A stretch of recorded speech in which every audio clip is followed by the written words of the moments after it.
Salut à tous, alors aujourd'hui Apple lance enfin ses AirPods avec 2 mois de retard et on a pu les tester aujourd'hui.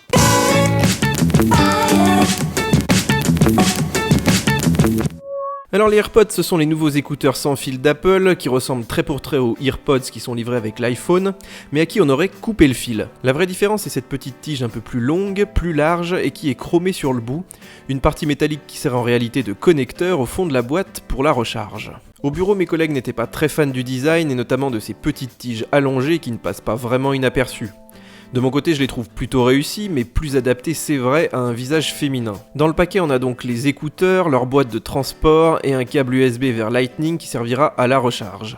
Et oui, c'est dommage, Apple ne propose pas d'USB-C comme sur ses MacBooks, elle ne fournit pas non plus d'adaptateur, ni d'ailleurs de chargeur, ce qui obligera à brancher la boîte soit sur un Mac, soit sur un chargeur d'iPhone. Amusant, quand on les range, les AirPods sont comme aspirés vers le fond de la boîte, grâce à de petits aimants.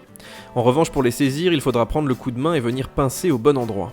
Les AirPods sont des écouteurs Bluetooth standard et vous pouvez tout à fait les jumeler avec un Android, ça marche très bien comme sur notre OnePlus 2. Mais avec les produits Apple, la Plus W1 intégrée permet de les configurer bien plus facilement sur l'iPhone, comme ici en ouvrant simplement la boîte. Et grâce à iCloud, les écouteurs sont apparus immédiatement sur notre Apple Watch, ce qui est assez pratique. En revanche, sur notre MacBook Pro 2016, il a fallu presser le bouton de synchronisation au dos de la boîte pour les appairer depuis les préférences Bluetooth. Alors là, ça s'est vraiment pas fait tout seul.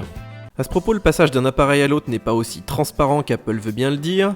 Durant nos tests, il fallait systématiquement aller sélectionner les AirPods pour faire la bascule, comme avec un casque Bluetooth habituel. Si vous passez du Mac à l'iPhone pour répondre au téléphone par exemple, la musique va bien se couper automatiquement sur le Mac, mais pas le son de la machine. Du coup, si le Mac diffuse par exemple une vidéo YouTube, eh bien le son va se mettre à brailler sur ses haut-parleurs. Bref, pas génial.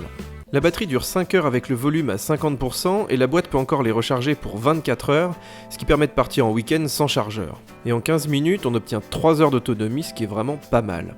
Alors durant nos tests, on était un petit peu en dessous des chiffres annoncés, mais vu la taille du produit, ça reste très correct. La musique va aller se couper lorsque vous enlevez au moins un écouteur, mais par contre, évitez de laisser la boîte au bureau ou à la maison, car une fois les AirPods à l'air libre, ils resteront allumés en permanence. Même en veille, ils consomment donc toujours un petit peu de courant. Alors justement, on peut voir le niveau de la batterie un peu partout sur l'iPhone, le Mac, dans les widgets, et si vous en placez un seul dans la boîte, on peut même différencier l'autonomie de chaque écouteur. Et si un écouteur est moins chargé qu'un autre, l'iPhone vous fournira l'autonomie de celui qui est le moins chargé, c'est logique. A noter que pour économiser l'autonomie, vous pouvez aussi utiliser les AirPods séparément comme des oreillettes Bluetooth.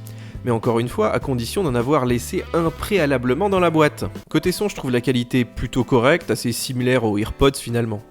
Cela reste de bons écouteurs qui n'isolent pas trop, ce qui est assez pratique dans la rue ou en open space. Mais évidemment, pour tous les fans de hi-fi, rien à voir avec un bon gros casque. Pour le micro par contre, c'est vraiment décevant, la qualité est exécrable comme vous pouvez l'entendre. Écoutez les AirPods pour comparer, franchement, il n'y a pas photo. Alors c'est vrai que ça ira pour téléphoner ou pour du dépannage, mais vraiment pas plus. Et puis évidemment, il y a la latence inhérente au Bluetooth qui engendre un décalage entre l'image et la voix dans les vidéos. Impossible de les utiliser pour faire de la musique par exemple. Si vous aviez l'habitude d'utiliser la télécommande des AirPods, vous allez être déçu car ici les interactions sont très limitées.